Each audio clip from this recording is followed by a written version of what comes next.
Liderar desde el propósito, liderar desde lo humano, porque las realidades laborales siempre pueden ser mejores. En este podcast te invitamos a reflexionar, a aprender, cuestionar y sobre todo a actuar para transformar, porque todas y todos somos personas. Hola, hola, soy Camila, fundadora de Todos Somos Personas y hoy te doy la bienvenida a un nuevo episodio de Liderazgo con propósito. Estamos en nuestra temporada Liderar sin desgastar, que es ya la tercera temporada, donde venimos mirando prácticas que pueden construir salud organizacional, pero que también, si es que no nos damos cuenta o no le ponemos conciencia, podrían sostener desgaste. Hoy día vamos a hablar sobre una palabra que a veces suena un poco grande, que creo que es un desafío para cualquier ser humano, pero que se ven cosas muy cotidianas y es la coherencia. Por eso este episodio se llama Coherencia Organizacional cuando lo que se premia contradice lo que se dice. Hay algo que pasa mucho en las organizaciones y es que se declaran intenciones, pero en la práctica se enseña, se muestra, se modela otra cosa. Se dice queremos autonomía, pero cada decisión pequeñita necesita 5 validaciones. O se dice aquí valoramos el aprendizaje, valoramos la innovación, pero nadie quiere dejar registro de un error porque después se puede utilizar en su contra. Se dice que queremos innovación, pero las ideas nuevas se celebran en esa reunión y después mueren en la cadena de aprobación. Se dice que confiamos en las personas, pero el sistema está diseñado para el control, como si nadie fuera confiable. Y cuando esto pasa, el problema no es que el mensaje no se entendió. Yo creo que en estos casos probablemente el mensaje se entendió perfectamente. El problema es que la organización está entendiendo otras cosas, está enseñando otra cosa con su práctica. Y vamos a partir con una idea que puede ser un poco incómoda, pero que es absolutamente real. Y es que las personas no aprenden la cultura leyendo ese afiche precioso de valores que tenemos en la pared, en el mural, que insistimos tantas veces en los mailing. Las personas aprenden mirando qué pasa después de eso. ¿Qué pasa después de que alguien propone una idea distinta, una idea nueva? ¿Qué pasa después de que alguien dice, no alcanzo con este plazo, no llego? ¿Qué pasa después de que alguien comete un error? ¿Lo asume, no lo asume? ¿Le da miedo asumirlo por la posible consecuencia? ¿Qué pasa después de que una persona pide apoyo? ¿Se le considera que es débil, que no alcanza, que no tiene las capacidades suficientes? ¿Qué pasa después de que alguien cuida una relación, aunque sea difícil, y eso no aparece en ningún indicador? ¿Qué pasa después de que una jefatura logra una meta, pero a costas de dejar al equipo agotado? Ahí es donde se aprende la cultura. No se aprende solamente en lo que decimos, sino que se aprende en la consecuencia de nuestras acciones. Y por eso la coherencia organizacional no se trata de ser perfectos, porque ninguna organización es coherente todo el tiempo. Y todos y todas somos personas. O sea, yo creo que todos, todas en algún momento hemos hecho algo que era contrario a lo que pensamos o a lo que decimos. Nos puede pasar. Pero la pregunta no es cómo ser perfectos y perfectas todo el tiempo o perfectamente coherentes, sino que es ¿qué contradicciones estamos normalizando sin mirarlas, sin ponerles la suficiente atención? Vamos a llevarlo a una escena que quizás no sea tan obvia o tan evidente.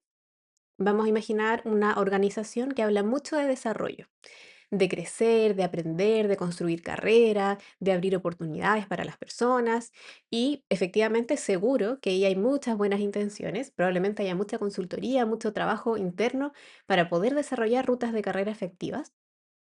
Probablemente sí haya evaluaciones de desempeño y conversaciones de desarrollo, probablemente sí haya planes de formación y un discurso muy bonito de que las personas pueden crecer dentro de la organización.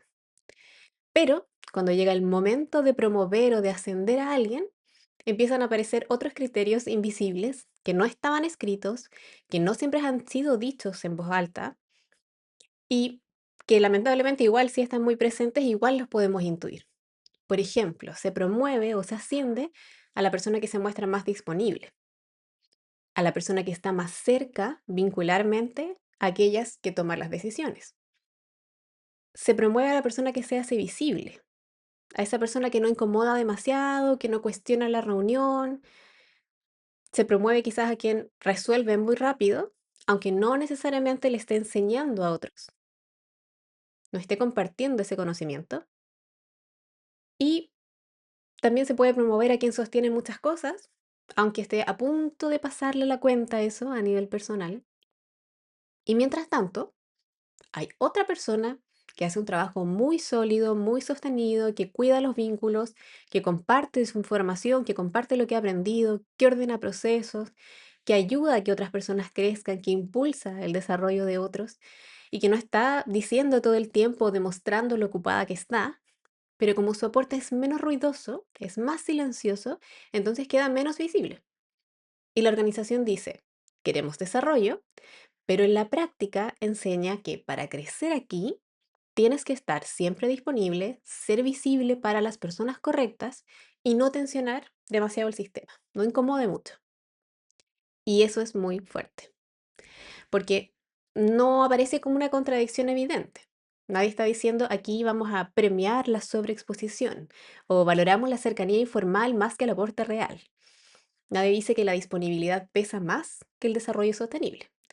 Pero las personas obviamente lo leen y aprenden. Aprenden qué es lo que conviene mostrar, qué conviene callar, qué conviene priorizar, cuál es el tipo de esfuerzo que sí se reconoce, qué tipo de aporte también queda invisible.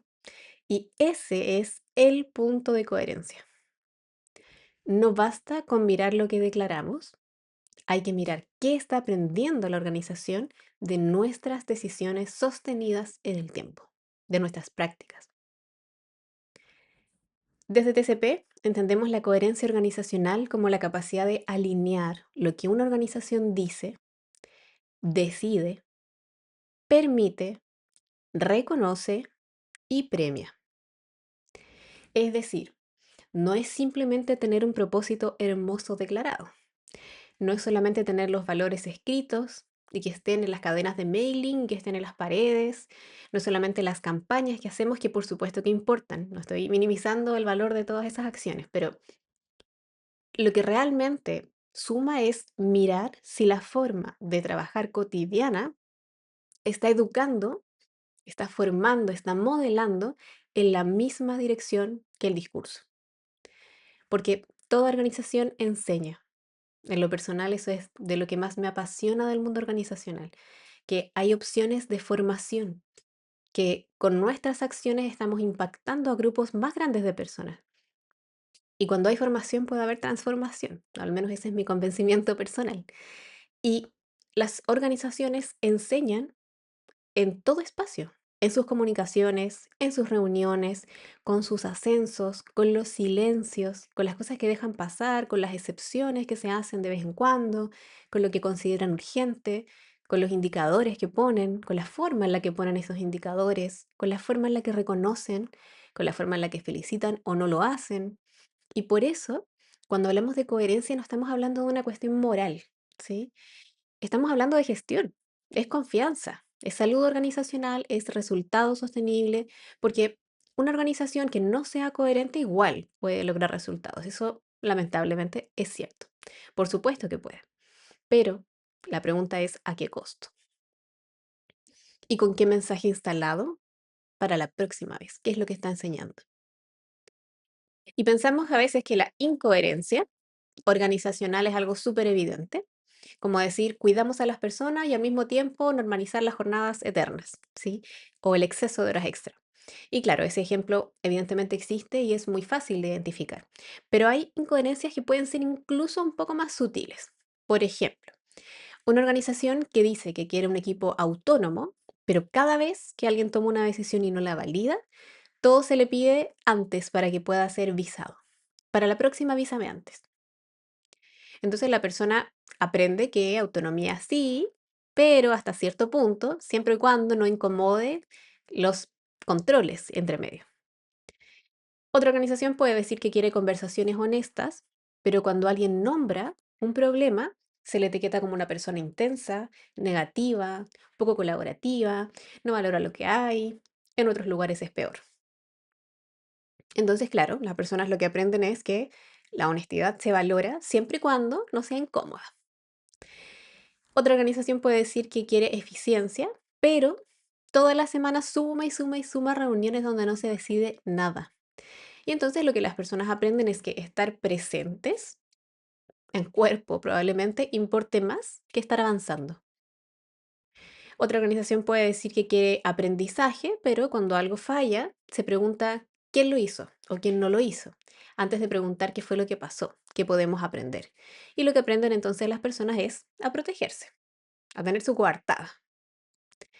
Cuando decimos que queremos liderazgos cercanos, pero llamamos a las jefaturas para llenarlas de tareas operativas, de reportes, de urgencias, y después le pedimos que acompañen al mismo tiempo muy bien a sus equipos, obviamente lo que estamos enseñando ahí es que el cuidado, claro, debería ser importante, pero siempre y cuando esté después de todo lo demás. Y así podríamos tener infinitos ejemplos, infinitos. Y el problema con la incoherencia no es solamente que molesta, es que también desgasta, porque obliga a las personas a estar descifrando, adivinando reglas no dichas. Lo que se dice en la presentación oficial versus lo que realmente me conviene hacer. Lo que aparece en el valor corporativo declarado precioso versus lo que realmente tiene premio o se incentiva en la práctica. Lo que se conversa en una reunión versus lo que se decide después por fuera de la reunión. Y esa distancia genera cansancio, mucho cansancio, porque además genera cinismo, no solo cansancio. Ese comentario de sí, claro, si acá dicen una cosa, pero en realidad ya sabemos cómo funciona. O mejor no digas nada, ten cuidado con lo que dices, aquí hay ojos y oídos en las paredes y en el suelo, en el techo. Así como está en el papel, suena bonito, pero en la práctica no aplica, etcétera. Qué triste es cuando en una inducción o en un proceso de incorporación de una nueva persona, sus compañeros, sus colegas le terminan diciendo eso. Porque lo más triste es que es real. En general las personas no dicen eso sin un fundamento. Y cuando eso se instala, la organización pierde algo que es muy difícil de recuperar, que es su credibilidad. Y sin credibilidad, toda iniciativa va a partir cuesta arriba. Cada nueva encuesta, cada nuevo programa, nueva política, nueva intervención, campaña de bienestar, formación de liderazgo, lo que sea, todo va a empezar con una pregunta que probablemente nadie diga en voz alta, pero que todos se hacen, que es, bueno, ¿esta vez va en serio o es otra declaración más? ¿O es un punto más en su checklist? Y algo relevante es que coherencia no significa rigidez, no significa no poder cambiar de opinión o ajustar una decisión cuando corresponda, o también tampoco significa pensar que todo tiene que estar perfectamente alineado siempre. A veces las organizaciones sí deben cambiar prioridades, sí hay restricciones, sí hay tensiones, eso pasa. El punto no es evitar la contradicción, sino que jamás hacer como si no existiera. Porque una organización puede decir, equipo, estamos en un momento complejo, sabemos que esto tensiona lo que hemos ido declarando sobre la carga, sobre el cuidado, y por eso vamos a explicar qué es lo que está cambiando, por cuánto tiempo va a cambiar, cuál es el apoyo que habrá y cómo vamos a revisar el impacto de esta acción. Eso es muy distinto a simplemente exigir más y seguir hablando de bienestar como si nada hubiese pasado. La coherencia no nos pide perfección, nos pide hacernos cargo. Y para aterrizarlo, vamos a mirar una herramienta concreta con 4 preguntas que vas a poder descargar también. La primera de ellas es ¿qué decimos? ¿Cuál es el valor, principio o la intención que declaramos explícitamente? Que puede ser autonomía, buen trato, desarrollo, aprendizaje, colaboración. Hay miles. La segunda, ¿qué hacemos? ¿Cuáles son las prácticas reales que pueden sostener o contradecir eso que decimos? ¿Cómo decidimos? ¿Cómo damos feedback? ¿Cómo promovemos a una persona o no lo hacemos? ¿Cómo priorizamos? ¿Cómo corregimos los errores? ¿Cómo reconocemos los aportes? Tercera, ¿qué es lo que permitimos? ¿Cuáles son aquellas conductas que se repiten sin conversación, que se repiten como en automático? ¿Cuáles son las contradicciones que se han vuelto costumbre en nuestra organización? Los temas que nadie quiere tocar, las excepciones que después se transformaron en una regla, etcétera. Y la cuarta, ¿qué premiamos? ¿Qué comportamientos son los que reciben reconocimiento, visibilidad, oportunidades, poder? Aunque nadie los haya declarado como deseables, pueden existir y suelen existir. Y estas 4 preguntas nos pueden mostrar muchísimo. No siempre o no buscamos realmente acusar. Más bien lo que buscamos es algo bastante más simple, pero también más poderoso, que es cuál es la práctica que ya quedó vieja, que ya no aplica. ¿Cuál es el criterio que ya no conversa con lo que sí queremos construir? ¿Cuál es el incentivo que está mal diseñado? ¿Qué reunión perdió sentido? ¿Qué forma de reconocer deja fuera aportes importantes que quedan invisibles? ¿Cuál es el silencio que está enseñando demasiado y no está enseñando lo que queremos? Y para quienes lideran, si tú estás en un rol de liderazgo, hay una pregunta especialmente potente adicional, que es, ¿qué está aprendiendo el equipo de lo que yo permito, tolero o dejo pasar? Esto no busca culparte, no busca cargar toda la responsabilidad sobre ti. Ya hemos dicho esta temporada que no todo depende de ti, pero algo sí puede comenzar contigo. Y a veces eso puede ser una decisión pequeña. Nombrar una contradicción, cambiar una pregunta dentro de una reunión o agregar una pregunta en una reunión, reconocer un aporte que queda invisible, no celebrar solamente la urgencia resuelta, sino que también el proceso que evitó una urgencia. Y eso también es liderar. No porque resuelva todo lo demás, sino que porque deja una señal distinta y una señal consciente. Y la acción a la que te vamos a invitar esta semana es simple: elegir una práctica cotidiana, una evaluación de desempeño, un proceso de seguimiento, reconocimiento de logros, lo que tú quieras, lo que te haga sentido, y completa estas 4 frases de la herramienta que son: decimos que, pero estamos haciendo, estamos permitiendo y estamos premiando. Y luego de analizar toda esa información, pregúntate, ¿qué ajuste pequeño haría que esto pudiera ser más coherente? Y no tiene que ser una gran transformación, puede ser una simple conversación, un criterio más claro, una decisión que se explique mejor, un límite, puede ser muchas cosas. Muchas veces la coherencia organizacional no se mejora con un nuevo gran discurso, una redefinición de valores, sino que más bien mejora cuando una práctica concreta deja de contradecir lo que decimos que nos importa. Y para acompañar este episodio, dejamos disponible el mapa de coherencia organizacional TCP, una herramienta gratuita que vas a poder editar y en la cual te invitamos a revisar una práctica desde las 4 preguntas que hemos ido trabajando. Puedes descargarla utilizando el enlace de la descripción con el código podcast coherencia. Para cerrar, una idea. La cultura no está solamente en lo que la organización declara. La cultura está en lo que la organización repite, reconoce, permite, corrige, en lo que decide cuando hay un contexto de presión y también en lo que evita mirar. Y por eso, construir coherencia no se trata de tener un discurso perfecto, sino que más bien de mirar con honestidad qué estamos enseñando con nuestras prácticas, porque las personas leen esos mensajes, aunque nadie los escriba, aunque nadie los declare. Desde TCP creemos que las realidades laborales siempre pueden ser mejores. Y una forma concreta de empezar a revisar qué estamos premiando, qué estamos permitiendo y qué necesitamos ajustar para que lo que decimos se parezca más a la forma en la que realmente trabajamos. Soy Cami, esto fue Liderazgo con Propósito, un podcast de Todos Somos Personas. Gracias por estar acá y recuerda que la cultura no está en lo que se declara, sino que en lo que se premia cuando nadie lo cuestiona. Hasta el próximo episodio.